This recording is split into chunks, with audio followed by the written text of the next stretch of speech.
Are we sticking with that name? I am. I'm digging it. That's awesome. Sacred Cows and Data Cubes with Jonathan Fite. That's me. And I think so. Besides formally letting the world know, congratulations, Era is adorable. Thank you. And we're going to cut out all of the discussion of booze and booze metabolites and how they pass down to kids that preceded this. So everyone's going to wonder what we just covered before we got here. But I think there is a special time to talk to you because there are a number of different topics we're going to touch on today. Because I want you to give us your background, but I'm just going to say that Abby Dotson is the director of the Oregon POLST Registry, and POLST in Oregon is defined as portable orders for life-sustaining treatment, so end-of-life wishes. We will talk about the overlap between that audience and the COVID-19 audience,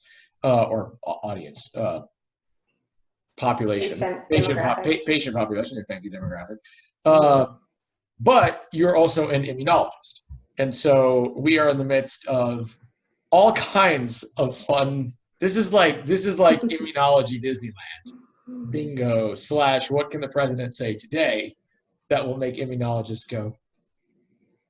So not to get political about it, but apparently according to today's news, the virus will go away on its own. That's what apparently some folks are banking on. So I think the vaccine is going to be ready by the end of the year. That's the alternate. That's the alternate. And while I am not an anti-vaxxer, I would like to have some insight into the pros, cons of getting a vaccine basically tested directly into humans. Because what could go wrong?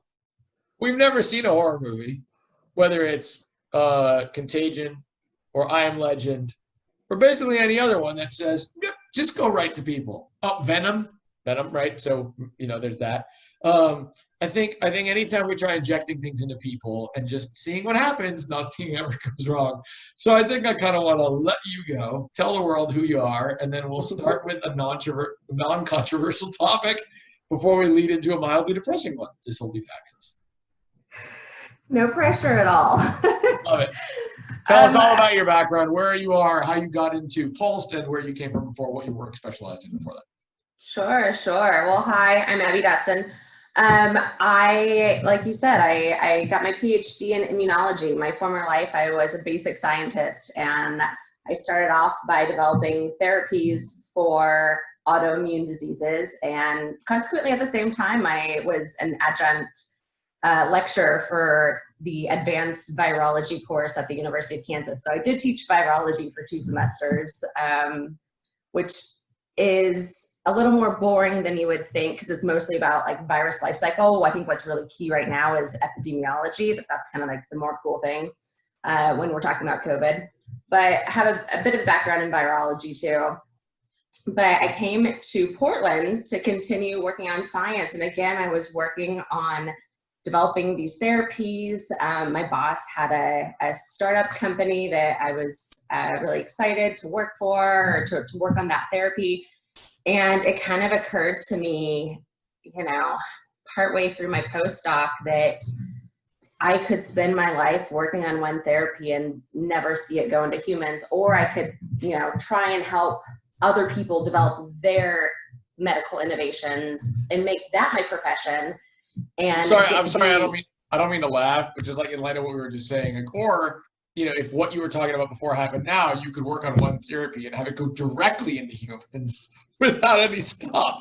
Anyway, it's so true. It's so true. Like, the big thing in therapy development is this valley of death. Like you're working to develop your innovation, and the majority of them just die before they get anywhere. And all of a sudden, everyone's working on one innovation that we need to move forward, or one end goal, and they're getting fast tracked, which is kind of cool. But there's other ways to get fast tracked. There's orphan drugs and stuff, but it's also kind of really cool to see the scientific community come together in such a collaborative way. But again, that's a whole let's save that for a minute. Let's save that for after your intro. I think that's a huge part of this. In fact, one of the efforts that I've been involved in of late on the EMS side is actually trying to do the same thing for mobile medicine.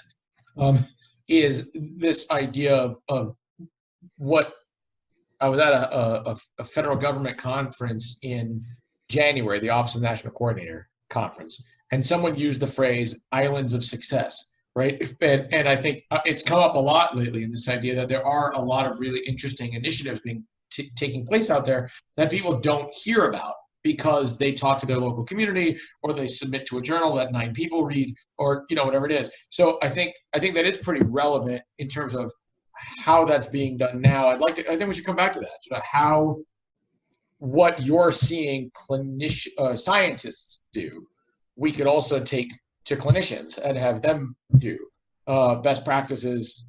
So I think let's come back to that. But you were talking about coming out there, startup, sort of the rest of the path. Keep going. Oh yeah. So I ended up leaving science to work in this kind of like the business side of innovation and commercialization of biotech. And I did that at the academic level. So I stayed on the academic side, but I worked in academic industry partnerships. I ran a partnership with Oregon Health and Science University and GE Healthcare. And then I ran our partnership with Welsh Allen Hillrom. And that was really cool. That was kind of like my kickoff to getting excited about telehealth and getting excited about digital innovations. And it was this whole new world and a lot of learning, and it was a crash course and something I didn't know anything about. But that eventually led to working at the Oregon Pulse Registry. I'm allowed to combine like my passion for telehealth and digital healthcare technology with research. I actually still get to use my research background to examine the outcomes of this program. And then I get to run a small team, and I get to run this small operation for the state. And that kind of combines like my passion for, working with people and developing programs, from the ground up and helping them get better if they're already developed. So why'd you go from government, or not government, from startup land, the business side, as you say? Tell the world how you ended up inside academia again, and particularly the registry, because it's kind of, so I think it would be wise, especially again given what we're going to talk about. The Oregon Pulse Registry is unique in a number of ways. It's, I think, would be fair to call it the oldest registry of its kind, at least digitized registry continuously running. Yep. Yeah. Oh, so for Pulse, yeah. Right. So give us some background on sort of how you got into that role, which is, I think, a bit unique, but also what is the Oregon Pulse Registry and what its mission is. Yeah. So I actually never did leave academia. I always stayed on the academic side, whether it was working on, commercialization or science or this Pulse Registry. So it's always been on the academic side, but everything kind of touches something different. And then also, my work in business development translated really nicely to the Oregon Pulse Registry because it's a public-private partnership. It's the Oregon Health Authority owns and pays for, the state pays for this program, which is really beneficial to the community. And the Oregon Health and Science University runs it because we have the resources and we have the knowledge and we have the emergency communication center, everything that is needed there to house a digital health community is readily available. So it works out really nicely. But the Oregon Pulse Registry is a digital backup of the pulsed form for patients. So the pulsed form, like you said, is called Portable Orders for Life-Sustaining Treatment. It allows patients' end-of-life medical wishes to be digitally connected through the registry in a case of emergency. So we really focus on emergent situations.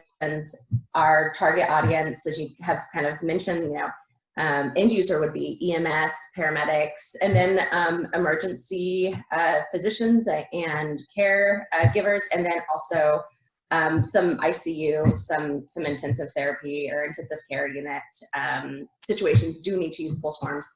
So we're like this niche area of emergency situations that we take over where an advance directive stops covering someone, like an advance directive. Meaning what? Yeah.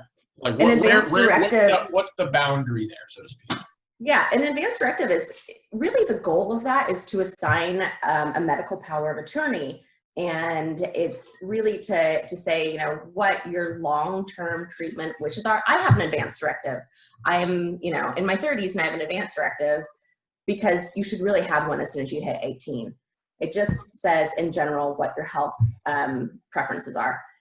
A POLST form is meant for someone who is medically frail, someone who is towards the end of life, and if they have an emergency situation, it's an actionable medical order, like a prescription. It has to be written by a doctor, and it is medical order that allows paramedics or emergency care providers to follow those treatments or the lack of treatment and be protected. And so it really gives the patient power over a pretty powerless situation when you're coming up to end of life care. So there was that story a year or two ago. I think it was a year or two ago, but you know, blurs day, so who knows? Of that young woman from California, right? She had cancer. She went up to Oregon because Oregon has a right to die law, right? So is there? You mentioned being 30 and having an advance directive. Does it make sense for someone to be 30 and have a POLST? Just to basically say, look, I mean, I don't anticipate having a health problem, but if I experience a cardiac arrest that I never saw coming, or if I find myself unable to, especially in light of COVID, and then we'll go into this, but you know, one of, I think, the things that has been so dramatic about this virus and why people are as bubbling, I guess, effervescent. There's a $3 word. You know, about this virus is the idea that you don't really understand its prognosis. You don't really understand its trajectory. And come September, it's going to be intermingling with seasonal flu and all sorts of other things.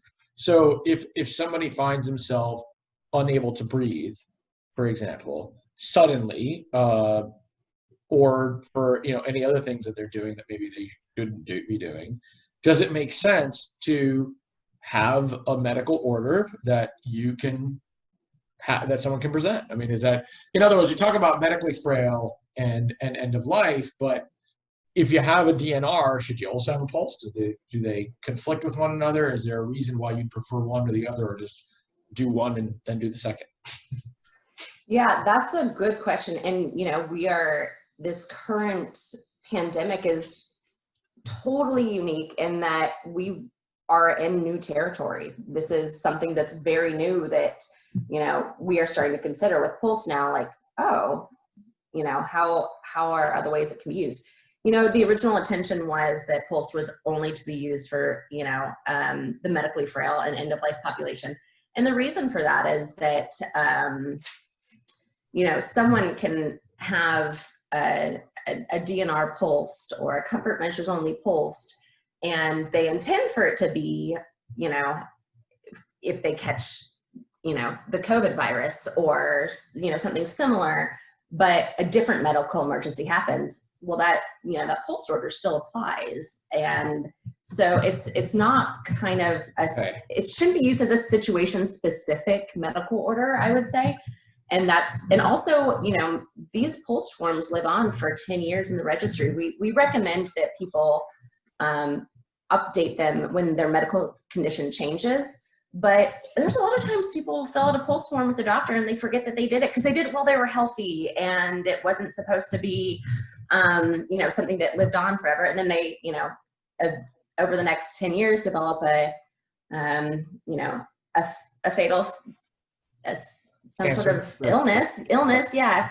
And they have this full code, full treatment POLST that may do more harm than good because they didn't remember filling it out when they were 65. So in other words, you're saying it's too broad when you don't have a specific condition that you're targeting to, which is the number of things that could go wrong is so broad that you might not get the benefit from going down that road, or cause yourself more harm than good?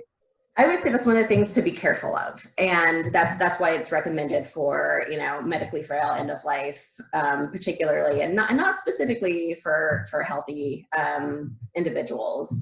It's just that you never know what situation you're going to come into contact with, and if you are medically frail, and I think the definition is like if the doctor says, or if your doctor wouldn't be surprised if you died within the next year, a pulse form is meant for you.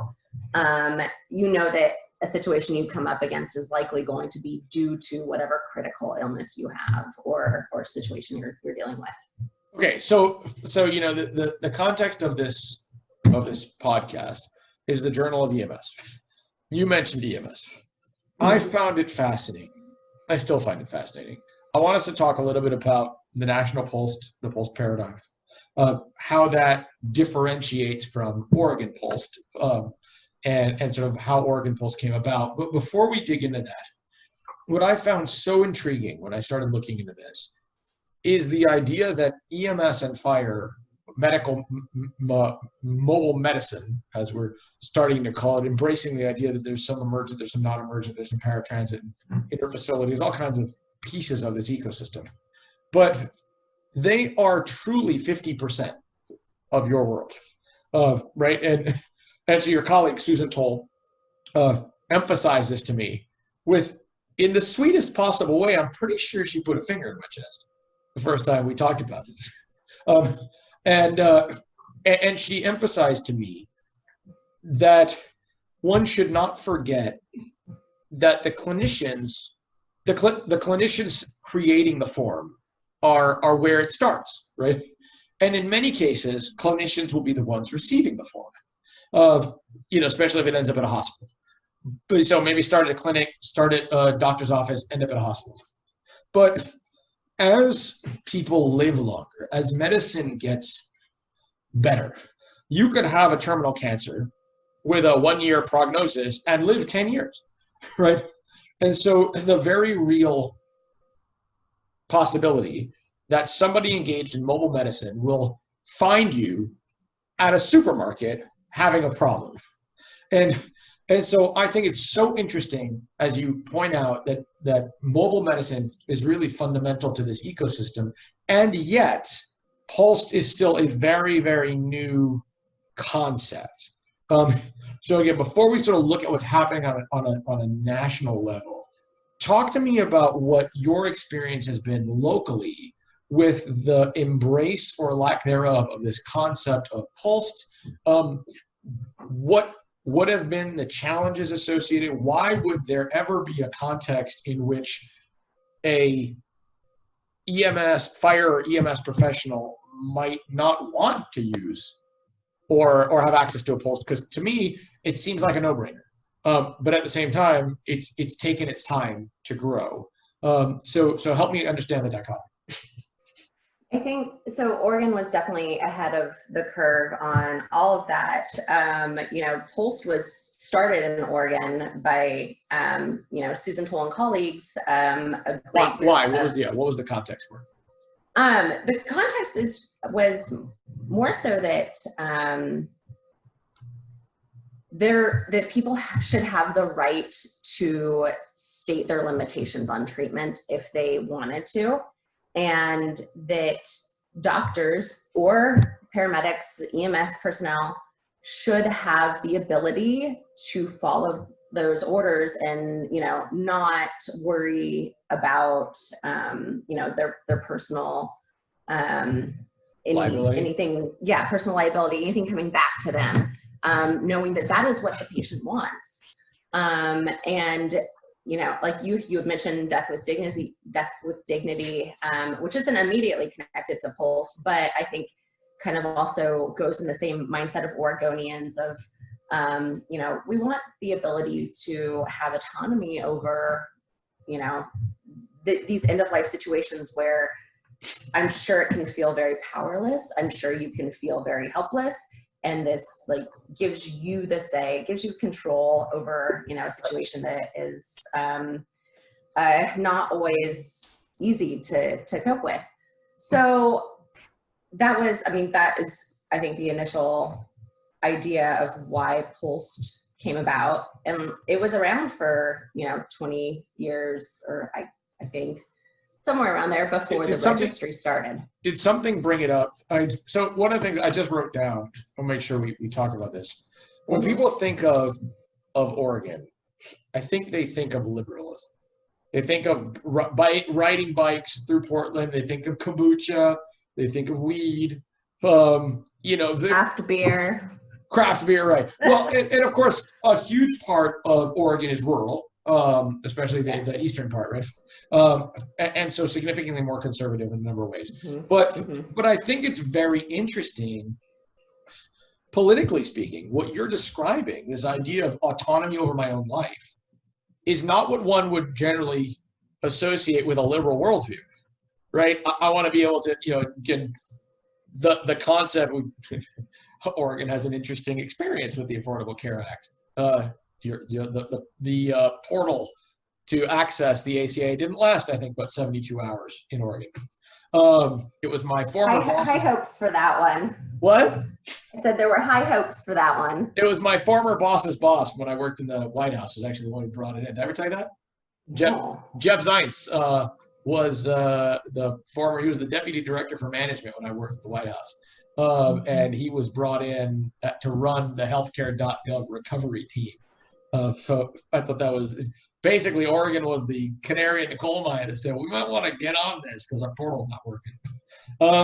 But the point is, it's really interesting when you tie in, again, a liberal worldview that basically says we trust in government and we are happy to rely on that. And at the same time, I want to be able to die on my own terms. And that's a much more conservative mindset. Again, the concept of death panels didn't come out of liberal media; it came out of other media. So that's interesting. It is, and I don't know. I think it's even more apparent now when we're seeing these COVID protests, and you're seeing them in more conservative Republican networks where people are saying, "You can't tell me what to do." And so you're right, but I do think the idea of, Pulse is also about limiting suffering that doesn't need to happen. If you are medically frail and you have a cardiac arrest and EMS comes and, then they have to break your ribs because they're giving you CPR. I mean, that's just kind of a no-win situation, because then that also leads to, this moral fatigue for the healthcare side. And so it is, I don't know if I think that politics and the Pulse and the Death with Dignity movement all fit in their perfect boxes. Yep. As one would think as it has kind of showing us with working with COVID. Yeah. But, you also see, this huge group of anti-vaxxers that are protesting, these COVID restrictions, and they're usually a very liberal group as well. That's true. So going back to the other question, sorry for sidetracked there, but I do think it's well, because again, it's an interesting point of like this autonomy is a really important theme when it comes to healthcare. But at the same time, one thing that I find, again, EMS as an industry, mobile medicine as an industry, by and large, fairly conservative. Not 100% at all, but more center-right than center-left. And one thing that I have surprised people about, I've written about, if I've never shown you the article, I'll send it to you, is the Affordable Care Act. And what most people don't realize, and did you know, that the Affordable Care Act exists in this country because of emergency medical services? I did not know that. But most people don't know this. And many EMS people are not very happy when I point this out. But the fact is, because it's had reverberating effects for our industry, but essentially, if you listen to the debates at the Supreme Court around the Affordable Care Act, and I did because I had apparently nothing better to do those several days, Chief Justice Roberts made what is paraphrased, and again, I'll send you the article. It's kind of interesting, but he essentially said, in this country, You can eat what you want. You can sleep with who you want. You can smoke if you want. You can not smoke if you want. You can exercise or not exercise, et cetera, et cetera, et cetera. But if you're driving down the street and you wrap your car around a pole, someone will come to get you, and they deserve to be paid for their work. Therefore, the Affordable Care Act should be considered a tax because that could happen to anybody. And that was it. That was actually essentially the straw that convinced him that deserves to be, the risk is shared, therefore the payment should be shared. And so it's because of EMS had fired mobile medicine that the Affordable Care Act exists. And again, that just strikes me as so interesting when you look at the role of pre-hospital care, mobile medicine, in your world, right? As the ones who may often need to go out there and be informed and engage in learning how to use these forms, for example, which, again, you mentioned emergency call center. Again, to EMS, emergency call center may sound like public safety answering point, 911 dispatch, right? So understanding how those are different, understanding that you can call somebody. Talk to me about what your interaction with EMS has been and what EMS's interaction, again, I use EMS as a shorthand here for all of it, all flavors of mobile medicine. What has been their interaction with you and expectations of the registry? How did they want to engage? Was there any pushback on that type of instruction being provided from a central point? Yeah, there's a lot of history that goes into this. And so this all happened, like I said, the idea of Pulse came around in the 90s. So this was all ages ago, before I was involved in, when I was in high school, let's just say. And by the way, I'm not 30. I'm in my 30s. I am not 30 years old. You just had an adorable daughter, and you look a day over 28. Don't say anything. Stop it. That's on adding record 10 now. years, but you will forever be 28 in the view of this podcast. Forever. It's because of the lighting. It's because I chose a dark room. It's better than mine. If I looked as old as I feel, I'd need a pulse, but that's another story entirely. Bad joke? Bad joke. I don't think it was a bad joke, but I feel like it kind of rings true for me as well right now due to lack of sleep. But so yeah, there's a whole lot of history that goes into this, and I will tell you what I know, which isn't everything because I wasn't around. And same goes for all the previous answers. Is I know what I have learned throughout my process of joining the Oregon Pulse Registry, but there is also other history that goes into it. But in my view, the EMS response has been really positive. Like I said, this is a tool for EMS that from the people I've talked to, they value because it gives them guidance. It allows them, to not have to make a difficult decision if there's already a decision being, that is going to be made for them. It allows for them to just give comfort care when someone wants to stay home and doesn't want to go to the hospital. In terms of David, that's we'll pause for there for a second, because that's again, there's an interesting difficulty there. To what degree have you encountered mobile medicine professionals essentially saying, no, I can save you, or we can make you better? Has that, then there's a lot of discussion on our side of the world about the heroism problem. It's a complex a little bit, and this idea that a lot of what EMS professionals and fire professionals do all day is changing diapers. It's lifting people up. It's fundamental care, especially at the end of life. But there is also a machismo associated with our industry that very much goes to, if you die on my watch, I have failed. That is very real, and in some ways very tragic, because it leads to a lot of post-traumatic stress and other mental strains. But have you seen people sort of want to disregard the pulse because if I if I resuscitate you, you'll come back, and that's good. I would say in that specific situation, no. In fact, I do see a lot of the opposite, where people are like, oh, this is really helpful for me, to not have to make a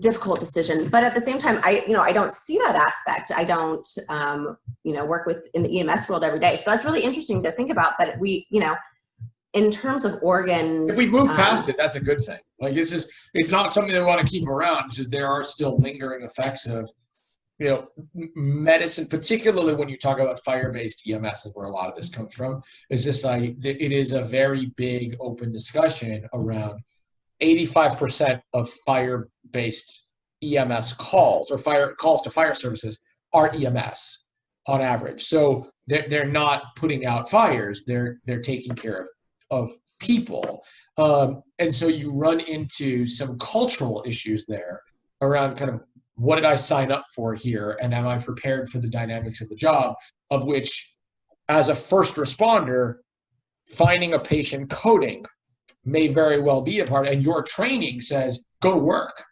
It doesn't say read the document.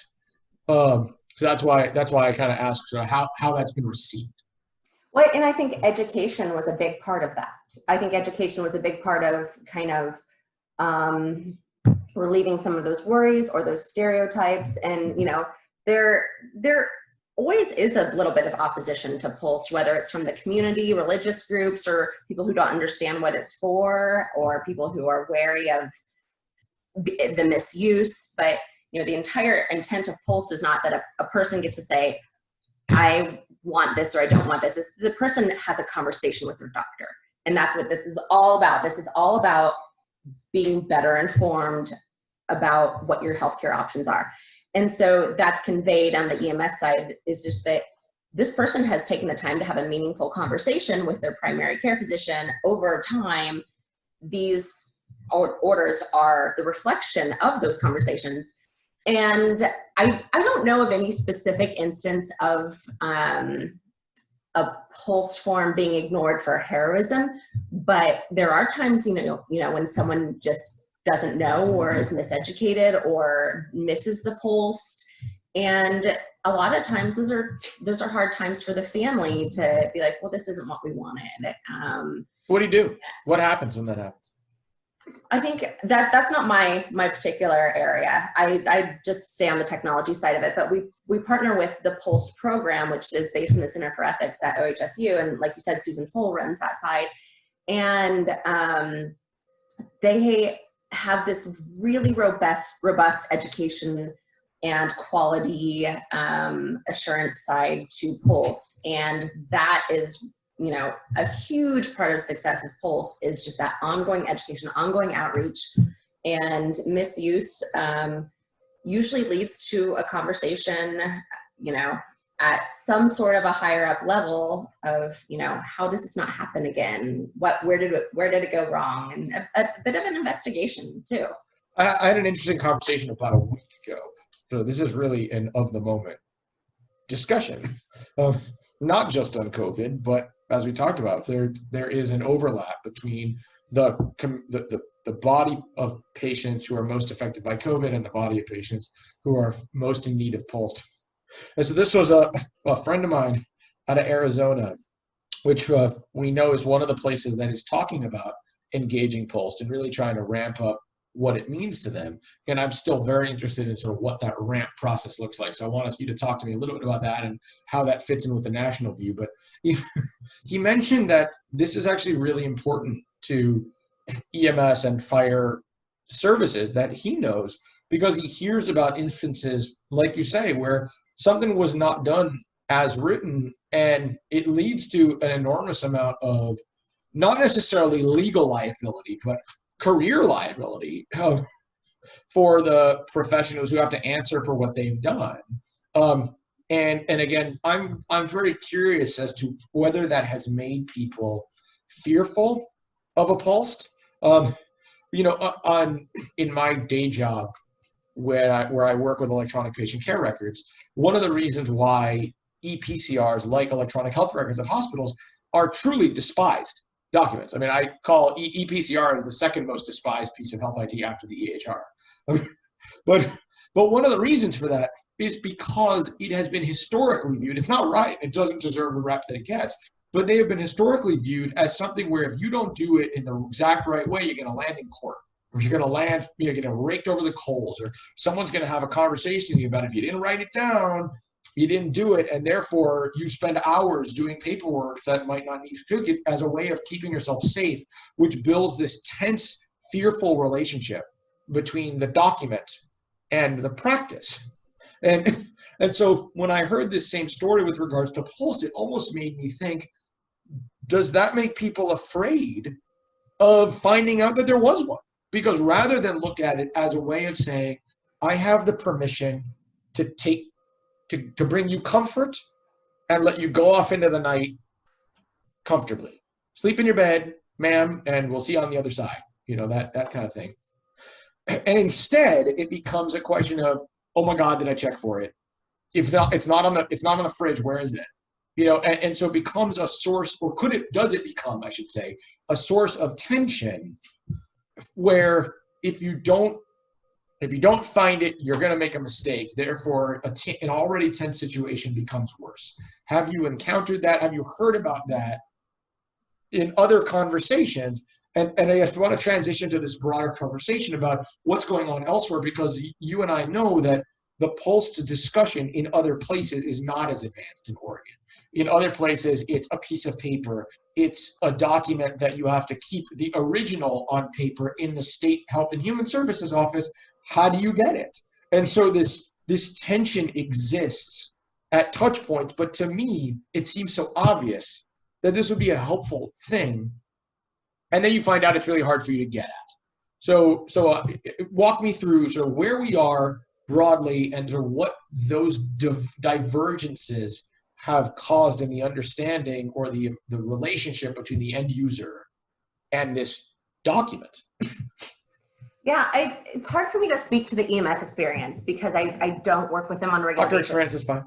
Yeah, so that's what I'll speak to a little bit, is just so I do a bit of the Oregon Pulse Registry education because I'm faculty in OHSU Department of Emergency Medicine, so I do a little bit of outreach and education with the residents in that program, especially ones that didn't do medical training here in Oregon, because like you said, this is kind of an Oregon unique thing to be this progressive of a program, or this established of a program.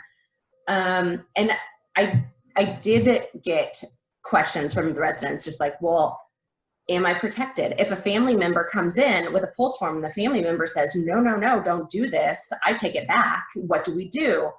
And, you know, I am not an ethicist. I'm not the person to advise them. And so I always tell them to talk to their attending and make that decision that way. But I do, you know, lay out the actual legality of what is the legality in that case? Yeah, how Oregon has done it. And so, and that's, I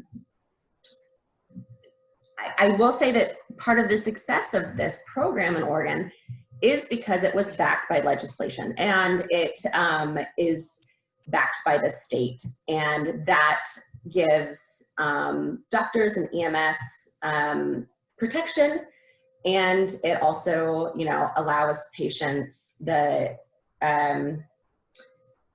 comfort of knowing that these orders can be followed without reservations. So I'm not a legal expert, but I do know that in the basic terms, as long as you are acting in good faith, as long as you're acting, if you don't see a pulse, you are acting, you know, in what you think is the best interest of the patient. If you do find a pulse, you are following that. If you believe it is the accurate pulse for the person, there's a lot that can go into it, and there's a lot of gray area, but it's, you know, if you're acting in good faith, the idea of any sort of liability is a lot less from my understanding. That said, if, you know, a mistake was made, then there will be some education, and, maybe some sort of, working with supervisors or medical boards.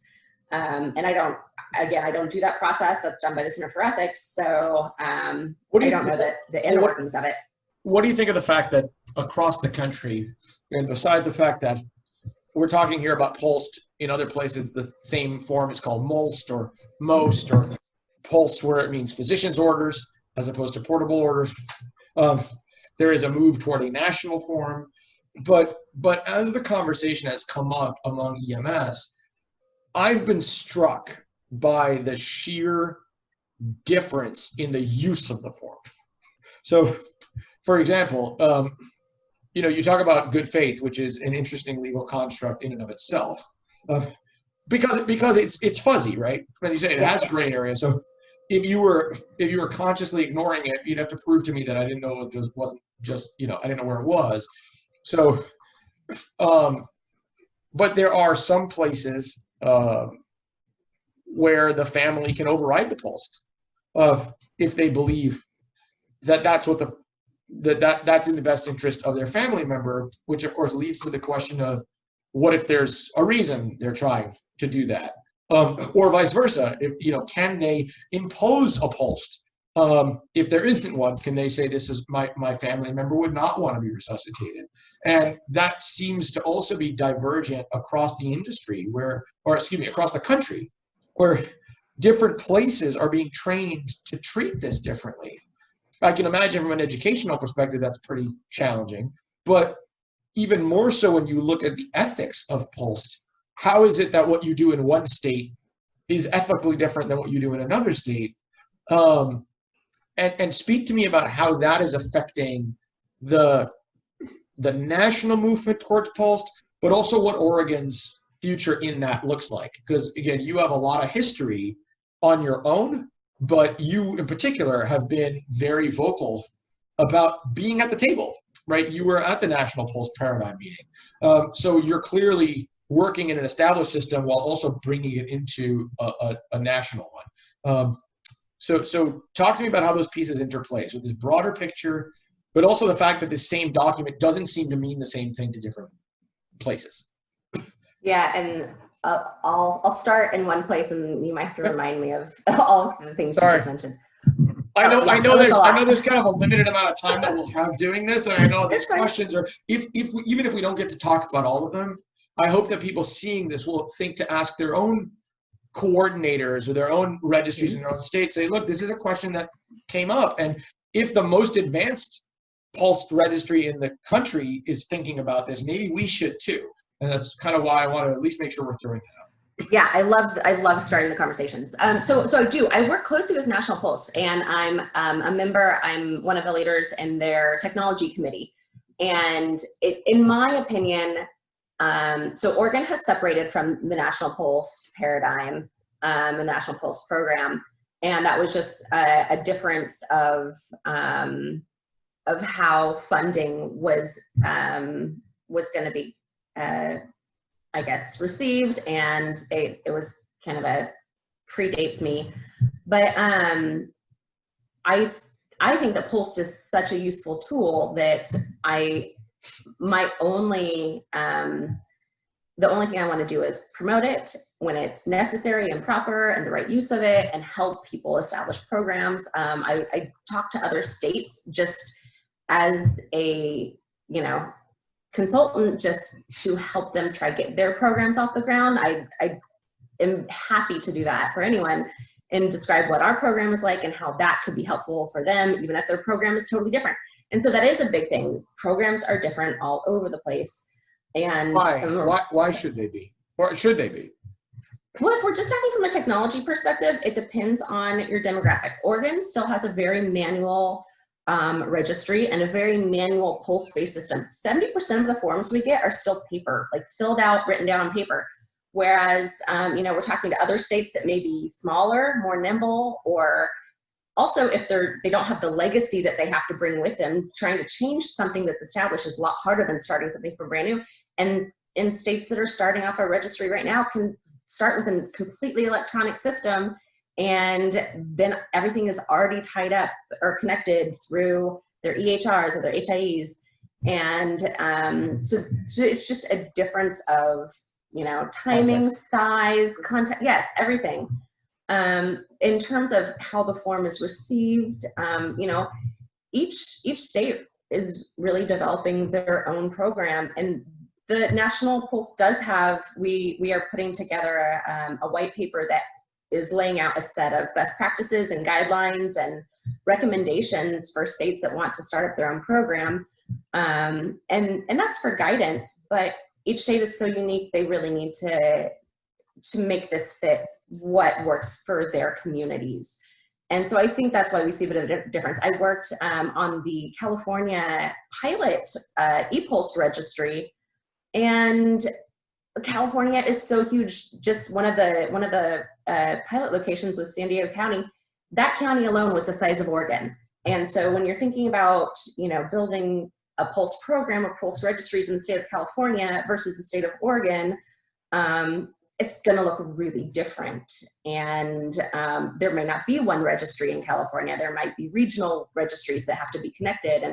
And that goes for states and national too. You know, as a National Pulse, we're thinking about how to, you know, connect all of the states, maybe on a larger scale, but still give the states the autonomy to run their own system. And it's just like, you know, do we decide on a minimum data set so that all of the different registries can talk? And, you know, these are all like questions that a number of leaders, including myself, across the country are working on. And we're very passionate about figuring out these answers because it could be really helpful for people, especially who, you know, travel, or like you said, you might have a terminal condition for 10 years. You're going to travel. If you go from Oregon to Alaska or California, you know, are your wishes going to be respected in those states? And it really just depends on where you are. So well, there's two questions there that come to mind. First of all, is will they, right? So what is the current state of the art, state of the science, so to speak, as far as where we, you know,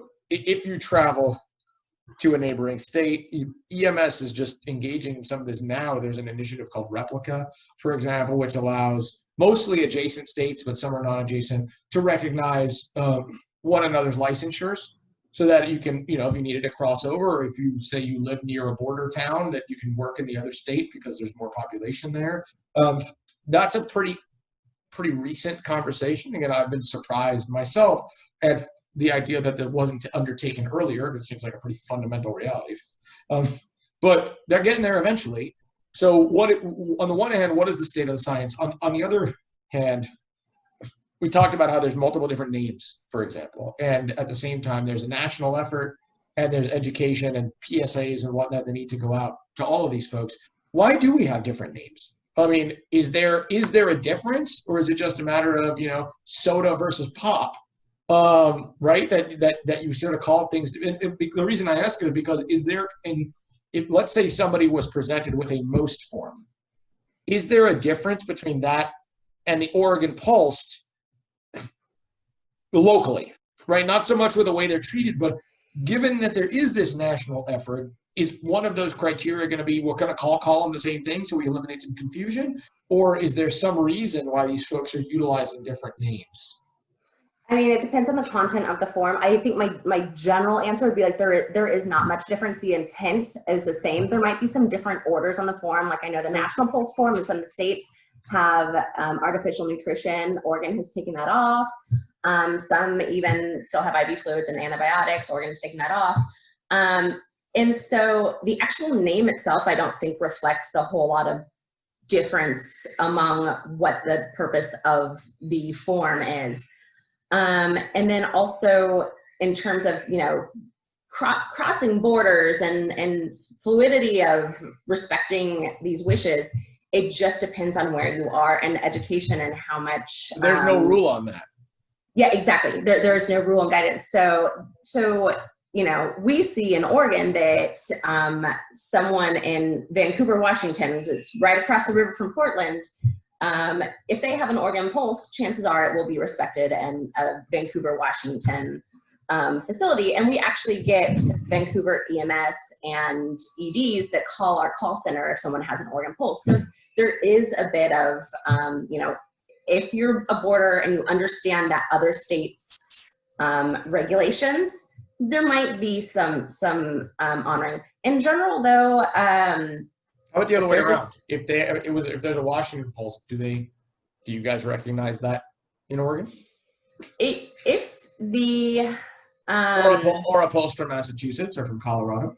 Yeah, that's where it gets a little more sticky because different states have different requirements. So like say Washington requires a patient or a surrogate to sign the form for that to be legitimate, and Oregon doesn't. So if the physician is comfortable with understanding the rules from that state, I would say maybe, you know, if a Portland doctor was to get a Washington form, they might be able to honor it because they would probably understand it. Massachusetts, probably, I mean, no. I would say no, and it would all amount to education, and there probably is no education about, you know, an Illinois form in Oregon and how that works, and what are the specific requirements to make that form legitimate for Illinois. And also, you know, it has to be signed by a physician, and you know, is that a legitimate physician in Illinois? Hey, you know, I want to make sure this is signed by either me or someone, my medical power of attorney, to make sure that you know that that is legitimate. Whereas in Oregon, we don't require a signature because maybe the patient doesn't have capacity. And it also puts a certain amount of emotional weight on a surrogate to, you know, say, I'm going to, you know, even though they might know that it's best for their loved one to have limited treatment, it's a certain amount of stress to sign on that and put your name on that paper that says, I'm okay with it. We are now seeing with COVID that in terms of just a technological standpoint, where telehealth is really what's happening now and virtual visits are what is happening now, not having to have a patient sign has made the form so much easier to fill out and register, because you don't have to have that in-person signature. Outstanding. I'm going to let you go take care of your baby. My last piece of questioning, which again I'll email you, is going to be if there was a location that wanted to start a new registry now, what advice you'd give them. And so if you want to send me that, yeah, so you can give me paragraphs on that if you want. But I think there are people looking to you. You're a national leader in this. And so to the degree that it's coming up, if someone says, you know, we haven't really thought about it. We thought about it, but we never had the reason why this was a priority. And you have the opportunity to take all the things that you've learned, pros and cons and good and bad and pain and joy, and say, here would be my top 5 recommendations or my one critical piece of advice. I think that's a huge part of this conversation, to be able to give them something. Yeah, and you know, at the National Pulse, the tech committee, we're working on a white paper to like lay that out. But I will put some thought into that, because that is something I really enjoy doing. And it's, like I said, it's different for every state. I love to think about how it's going to work best. If the state has an HIE, that totally changes the game for how they would build a registry. If they already have a Pulse program in place and doctors are already familiar with it, then that changes the game on how to implement a registry, because you already have half the work done for you. And none of this none of the tech side can happen without the education side. So yeah, there's a lot to think about. I could write paragraphs and paragraphs. Oh, hey, hi. Oh my gosh, look at that. Oh my God. Definitely ready for a mommy snack. And big thanks to my wife for giving us an hour and 5 minutes for this. You guys are incredible. She is incredible. Jen, you're incredible. Jonathan says, you're incredible. Thank you, babe.